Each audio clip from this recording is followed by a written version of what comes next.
اعوذ باللہ من الشیطان الرجیم بسم اللہ الرحمن الرحیم انشدکم اللہ وتعلمون ان رسول اللہ قال له فی غزوۃ تبوک انت منی بمنزلۃ ہارون من موسیٰ۔ گفتگو جاری تھی خطبہ منع کی شرح کے حوالے سے کہ امام حسین علیہ السلام فضائل ذکر کر رہے ہیں، وہ فضائل جو اسیر ہو چکے تھے، جن فضائل سے لوگوں کو دور کیا جا رہا تھا، انسان کامل سے خلیفۃ اللہ سے جدا کیا جا رہا تھا،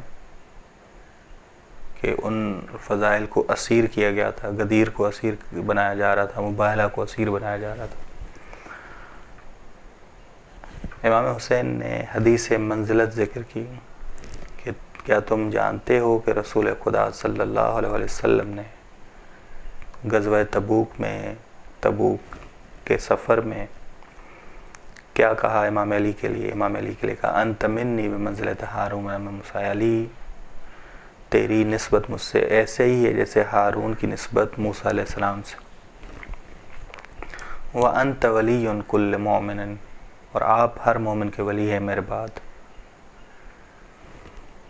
انہوں نے کہا ہاں ہمیں یہ حدیث منزلت یاد ہے، بس خاص لوگوں کو یاد ہے، عمومی معاشرے میں یہ حدیث بھلوانے کی کوشش کی جا رہی تھی اور اس میں بہت کامیابی ہوئے تھے، بہت سارے لوگ دنیا کی لالچ میں بھول گئے تھے بہت کچھ،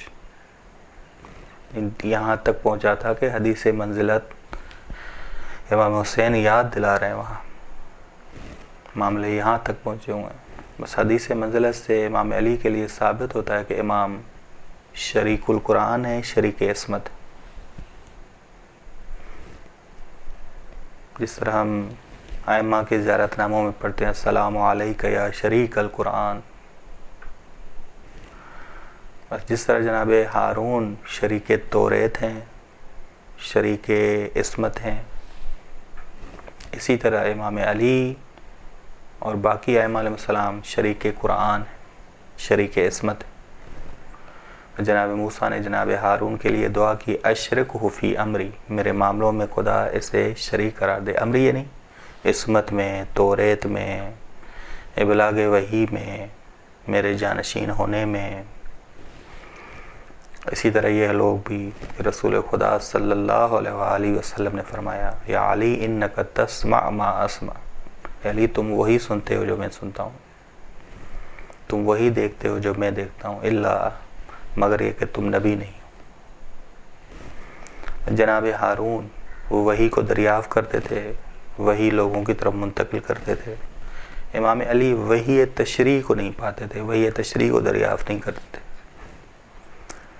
وحی تشریح فقط رسول خدا اس کو دریافت کرتے تھے، پاتے تھے، لیکن جب رسول خدا وحی تشریح کو دریافت کرتے، لوگوں تک منتقل کرنے سے پہلے رسول خدا امام علی کو سکھاتے، اہل بیت علیہ السلام کو سکھاتے، اہل بیت علیہ السلام کو بیان کرتے۔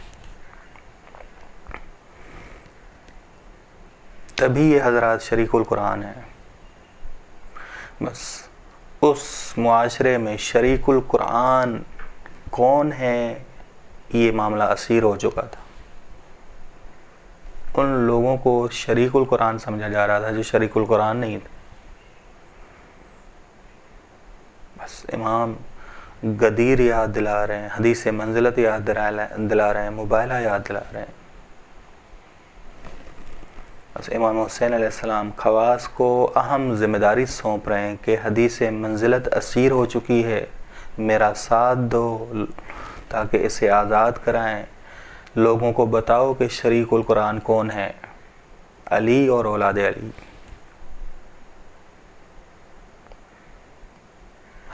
ہماری ذمہ داری ہے کہ ہم اہتمام کے ساتھ غدیر کو منائیں، مباہلے کو منائیں، اہتمام کے ساتھ ان حضرات کے فضائل بیان کریں، کام کیا جائے زیارت جامع کبیرہ پہ۔ انشدکم اللہ تعلمون ان رسول اللہ ندا، اب مباہلے کے حوالے سے کہ میں تمہیں بتا رہا ہوں کہ رسول خدا نے جب نصارہ کو دعوت دی مباہلے کے لیے تو کسے لے آئے؟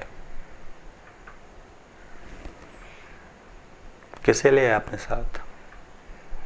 اہم ترین کہ واقع مباہلہ ثابت کرتا ہے کہ امام علی اور ہم نفس رسول خدا ہیں۔ دیکھیں جی، غدیر میں اعلان ولایت امام علی اور ائمہ علیہ السلام ہے، لیکن ولایت ثابت کہاں سے ہوتی ہے؟ یہ ثابت ہوتی ہے مباہلے میں۔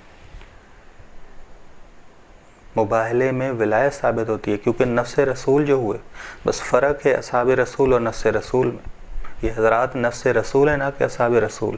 بس نفس رسول ہوئے تو ولی ہیں، یہ جانشین حقیقی ہیں، یہ بلا فصل خلیفے ہیں یہ۔ بس علی منی وانا من علی ہے، نہ کہ من اصحابی۔ علی منی وانا من علی، حسین منی وانا من حسین۔ نفس ہونا اور اصحاب ہونے، صحیح صحابی ہونے میں بڑا فرق ہے۔ اگرچہ صحابیوں کی بہت بڑی منزلت ہے، لیکن نفس، جو نفس ہو اس کی منزلت بہت اعلیٰ ہے۔ اس مباہلے سے ان حضرات کی ولایت ثابت ہوتی ہے۔ رسول خدا نے امام حسین کے بارے میں فرمایا کہ تقتلہ الفئۃ الباغیہ، ایک باغی گروہ قتل کرے گا۔ اس معاشرے میں شریک القرآن اسیر ہو چکے تھے، مباہلہ اسیر ہو چکا تھا، غدیر۔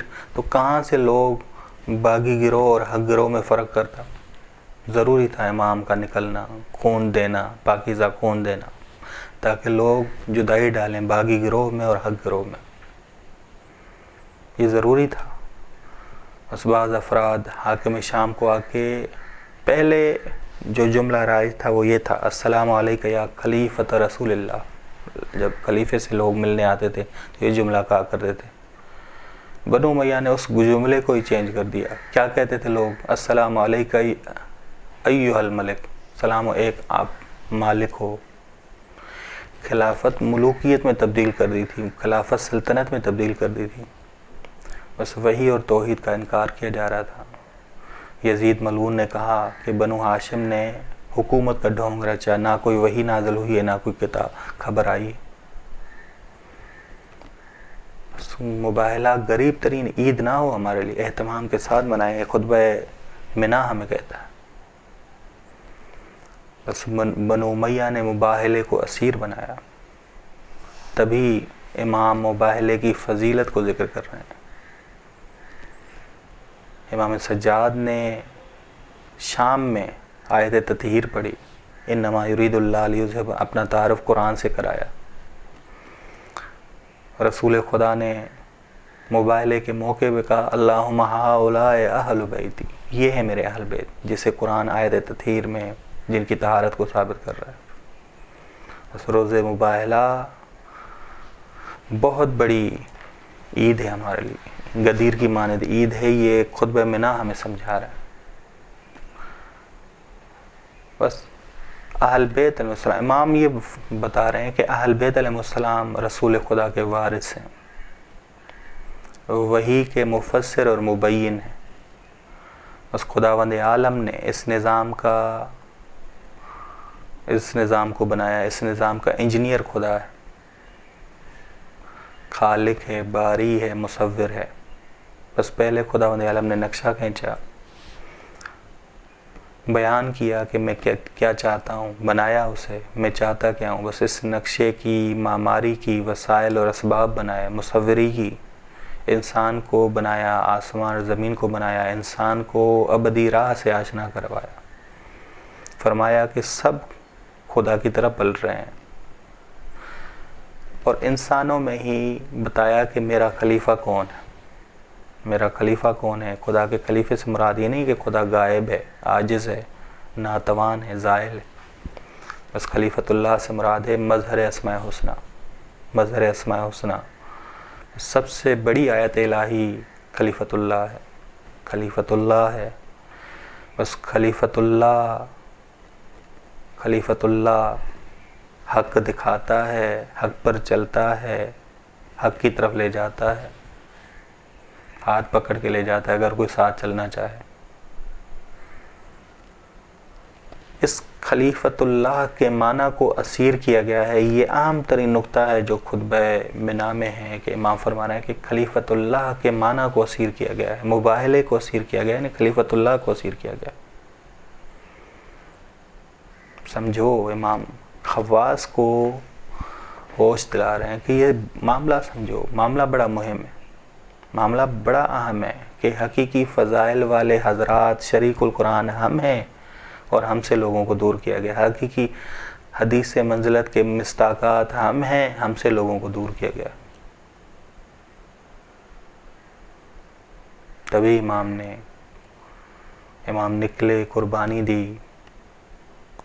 دی. بشیر ابن عمر حضرمی کندی کربلا کے شہداء میں سے ہیں کہ روز عاشور ان کو خبر پہنچی کہ آپ کا بیٹا اسیر ہو چکا. امام حسین نے چاہا کہ وہ چلے جائیں. امام نے فرمایا کہ آپ چلے جائیں, یہ ایک رقم ہے, آپ اپنے بچے کو آزاد کرائیں.